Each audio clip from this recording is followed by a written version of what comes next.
to take a few minutes to talk about and help people understand the difference between Asea and a product that's on the market that also activates the NRF2 pathway. It's actually a product that's made of 5 herbs and spices: ashwagandha, milk thistle, turmeric, bacopa, and green tea. It comes in a tablet form. I was first introduced to this technology, again another technology, right? And that whole process of antioxidant activation at a cellular level back in 2010. It was actually the reason why I didn't look at Asea, because someone showed me Asea after I'd started working with that particular product, and I was totally enamored of the science that they had accumulated to that point. I also got to actually work and talk to the scientists behind the whole thing. And at that point I was running a functional medicine clinic, and so we really had a wonderful opportunity to talk hand in hand with him on a regular basis to ask questions about how to use that product in our clinic. And I went to a lot of the medical conferences and got to listen and look at the science that they were doing behind that work. So I do understand a lot about that product, and I had a lot of experience of actually recommending it in our clinic to our clients. So what is the difference, and why is it that at this point in my life I certainly believe that they are entirely different, and I'll explain why I think that, and why I believe that if you have to make a choice over what you would spend your money on, I absolutely would be putting it with Asea and not the other product. So NRF2 receptors, or NRF2 receptors, I'm sure you probably are familiar with our double-blind study, the Tourette Lab study. And in that, as you will all know, part of that whole process was these 5 genes that they mapped. I just want you to think about the fact that they actually mapped, no, let's get it right, they actually changed hundreds of genes, but genetic studies and science of genes is still a new field. So it's not like it's been around for centuries and we know an awful lot about everything to do with it. So what they talked about was the ones that they're fully mapped and they really understand. But you may also remember within that is something called the ERG2 pathway, the inflammatory signaling pathway.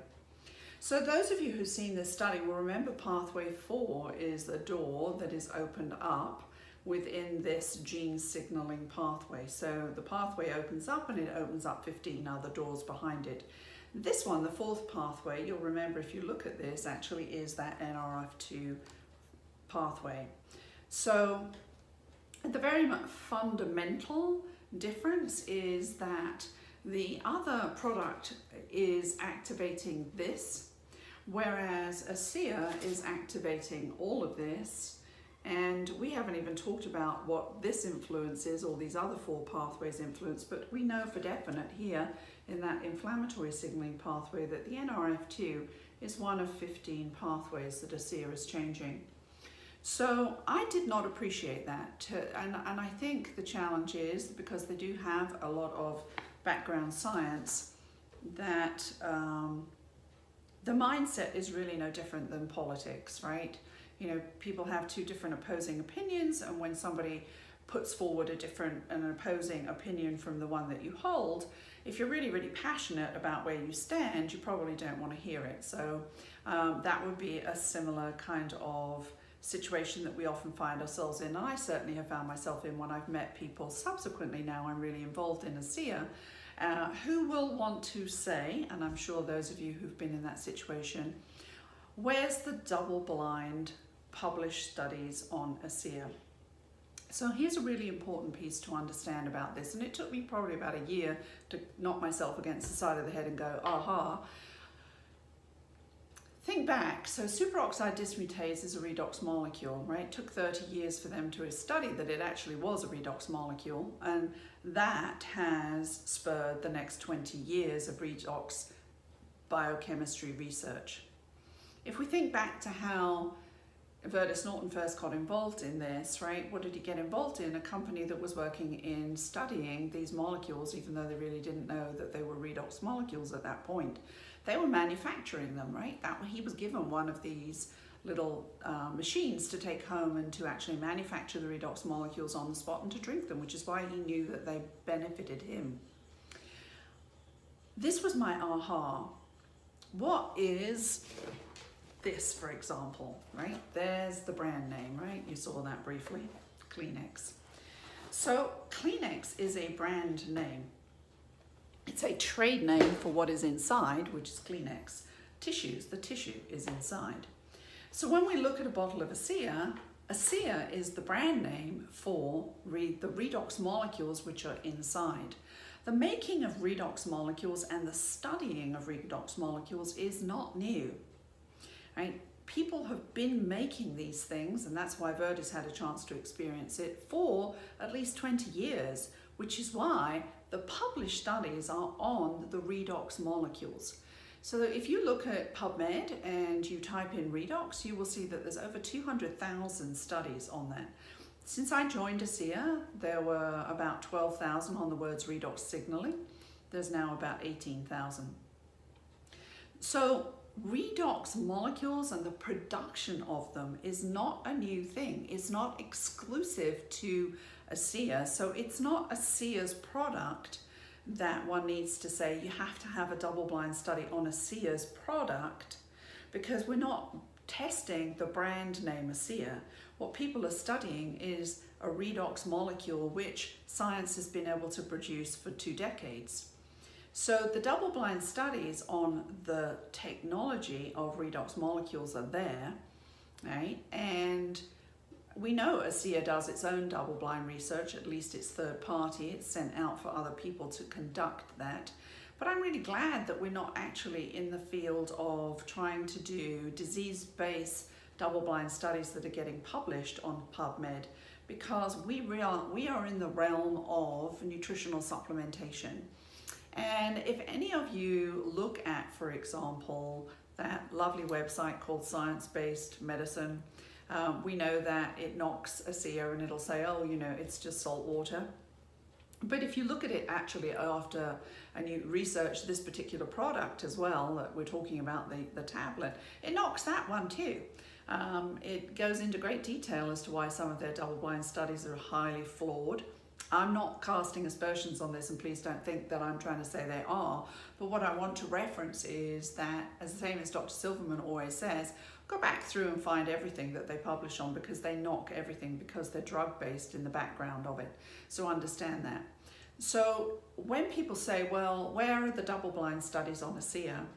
The fact is, we're not asking, why would we double-blind study a trade name? Right? The studies are on the redox molecules, and those are out there. They've been there for 20 years. People can manufacture them. We aren't first to the market with making them. We are first to the market with stabilization, and that is the difference that we found. Thank heavens for Dr. Samuelson. They found a way to keep them around longer than the 20 to 30 minutes that they're being used in clinical studies.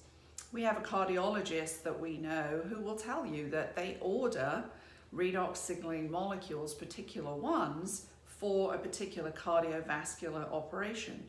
They have to order them at a time to arrive very specifically during the operation, otherwise they're not active. There you go, right? So when people want to say, well, you know, ours is double-blind, crossover, placebo, published studies on that particular product, they too have patents, and so people have had to study that tablet, right? We don't have a patent on redox molecules. We have a patent on the production that brings it to a stabilized version that can get out commercially. So it's not about whether we have published studies on our product, because that's being studied all the time, which is why there is 21 years of conferences, you know, in the annual conferences for redox biochemistry. This is their 21st year. So the studying of redox molecules and the production of redox molecules is not a new thing. And so please don't get sidewinded when people say to you, well, we're your double-blind studies, because it's actually comparing apples and oranges, or at least asking for answers to things that are apples and oranges. So for me, here was the kicker. My husband had an exercise-induced breathing issue for 26 years. We believed in the science of that other supplement that changes the NRF2 pathway. And I had him on that product from 2010 to 2017 when we first came to use Asea. Within 2 weeks of being on the full spectrum of redox molecules, which is what Asea provides, as opposed to just the NRF2 mechanism, his exercise-induced breathing issue changed so dramatically that he was able to get his life back, get off inhalers and get out and do things. In 7 years of being committed to that other product, that never changed. So that was a big aha for me. And understand that an NRF2 is about antioxidants.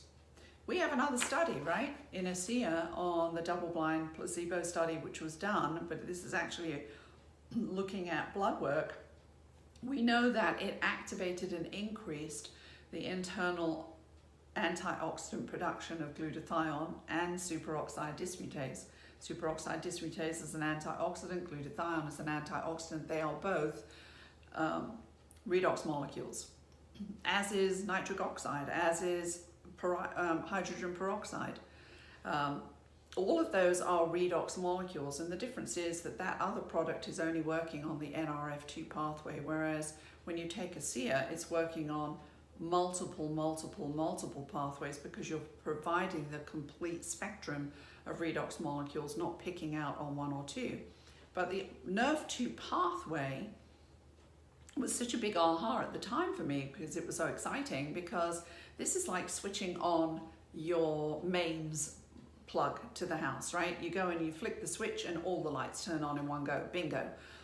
It was the way to produce more and more internal antioxidant enzymes from every single cell at the same time. So that's what the NRF2 pathway does.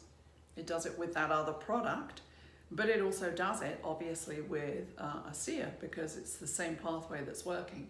And to turn on those antioxidant pathways is the difference between switching on a plug, or switch rather your panel and everything goes on, or going around and turning on the lights in every room one after the other.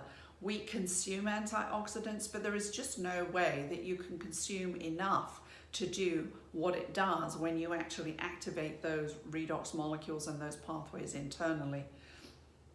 There was another thing I wanted to say about this, which was really important to me. There's actually another company, and I really only had this aha last night when I was thinking back to, there was another company that I investigated their products, and their whole mechanism, I sat down and talked with that scientist, their whole mechanism was actually about using nitric oxide as a precursor signaling mechanism before you consumed your nutrition, because as they were talking about, and their whole shtick with what they were doing was, you consume nutrition, but unless you've got good signaling, you don't really absorb and use that nutrition so well. So that was a great aha for me. I just didn't like the company's products, but the mechanism and the science behind it made sense. But this is what we're doing here with Asea. We are using that redox molecule of nitric oxide as a signaling mechanism to help absorption of food. And I know that to be the case because I've watched this in the last 2 years in my practice, and as a digestive health specialist, that's the whole focus of what I'm really looking at, along with gut-brain connection and everything else. But my real specialty is that love of how do we absorb what we consume, which takes me to the notion that the reason I prefer Asea is because it is a signaling liquid. So I'm not knocking the effectiveness of the other product and their science, but from my perspective as a digestive health specialist, if you're over 25, you've already started to get a compromised digestive system, because we lose the ability to produce the pH that we need to activate the enzyme production and drop the pH in the stomach. So we have to get down pretty low. It has to be a 2.0, which is very, very acidic for you to actually activate all of the mechanisms of digestion adequately. That doesn't happen for most people. Certainly by the time they're 27, which is by the time they're 40, they're already struggling with digestion. So from my perspective, here's the difficulty.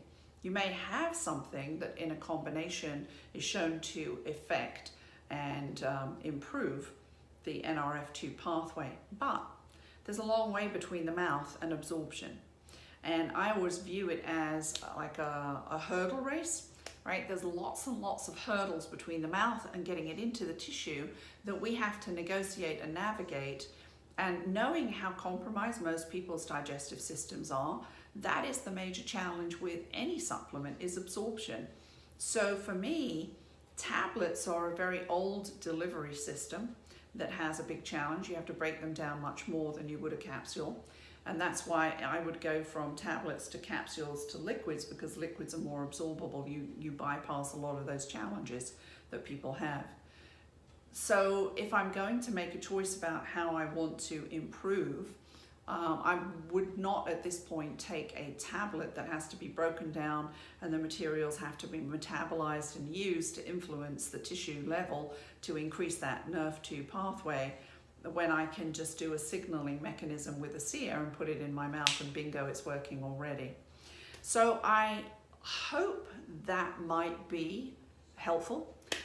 Because I know that I've had a lot of people recently talking about the fact, well, I met somebody else who's using this other supplement and they are hardcore believers. That's fine. I'm not trying to convince them, but it might help you give some context, because if you're not familiar with what their product is, it's difficult to counter the fact that they are pretty passionate about what they have because of the science that that the company has put into what they're doing. And so, you know, you may also find yourself confronted with this whole thing about, well, where are your double-blind placebo published studies on PubMed? Ours are out there. And, you know, we're talking apples and oranges at that point, remember, again. So anyway, I hope that helps. Appreciate it. Take care, everyone.